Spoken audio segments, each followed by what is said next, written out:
Hi guys, it's Amanda. Today I'm here to show you how to do this really fun manicure. This is actually my 49ers manicure. For those of you who don't know, they are in the second round of the playoffs. If they win this Sunday, they go to the Super Bowl, which is awesome because that's not happened in way too long. So I am really getting into the spirit for... I've already done my nails in my 49er manicure to show my team spirit, and I'm just going to show you guys how to do this. I had a couple of requests for it since it did show up in my favorite brushes video, which was really fun, so if you haven't watched that, check it out. But since I've already done it on my own nails, I'm going to be showing you how to do it on a nail wheel. And I promise it's very easy. You can change out the red for lots of other colors. I've also done this with OPI Do You Lilac It. That was the first time I did it with this type of manicure, and it worked out fabulous. It looked really cool. So definitely don't feel like you have to stick with that 49ers red. You can do whatever color you like as your base coat. So I've already applied my base coat. The one I like is called Instant Artificials. The brand is called Salon Sciences, and I get this at Sally Beauty Supply. It's really, really good.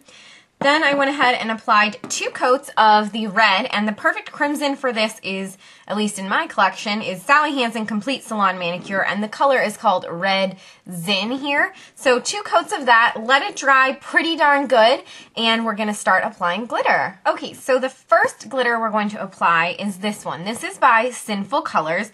The color is called Paris, and it's just their gold glitter in a clear base.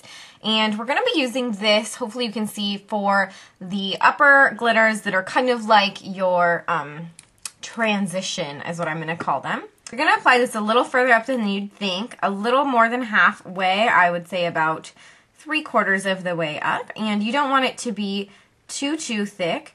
The trick here is that you don't want it to be a straight across line where you stop. So you're going to want to do some kind of randomness here, maybe put a couple dots or so.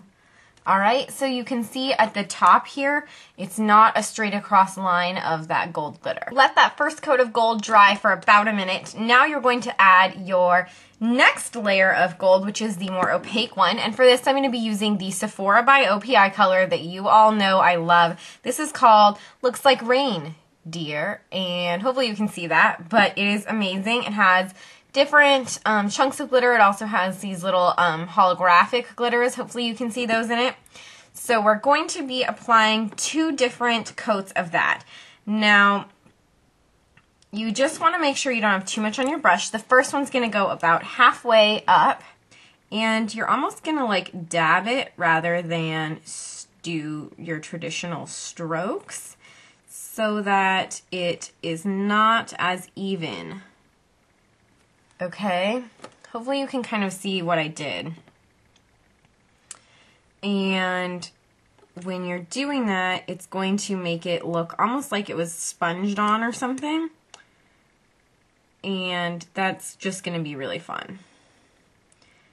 All the way down to the tip, and that looks pretty good for now. Hopefully you can see that. Okay, we're going to take our last little coat of this Sephora by OPI Looks Like Reindeer, and you're going to be coating that another kind of, again, with the dabbing on the very end, so it's really opaque on the end. You can't see through it at all.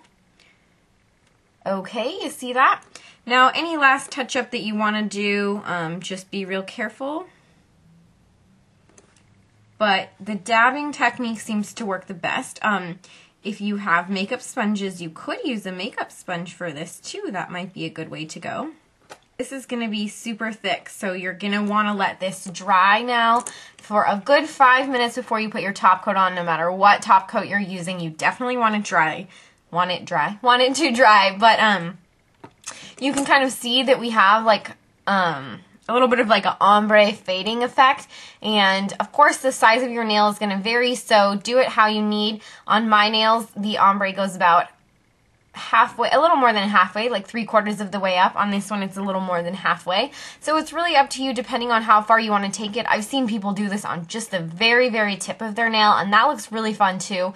So just do however you like, but this is the general technique that I wanted you guys to see because I've used this several times and unfortunately I never did a tutorial until now. The last step would be to apply your top coat. I've already gone ahead and done that. The one I used is Séché Vite and it's just the fast dry top coat, but make sure you let this dry at least 5 minutes after applying that glitter. Even though this is a great top coat, you still have a ton of layers of glitter on there and you want to give it enough time to dry. So that's it for my nail tutorial. I hope this is helpful. Let me know if you guys try this out or something similar. And if you have any questions, of course, just ask in the comments below. I'd be happy to answer them. Thanks for watching. Don't forget to rate, comment, and subscribe.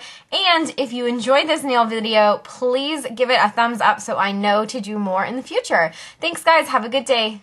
Go Niners! Yay!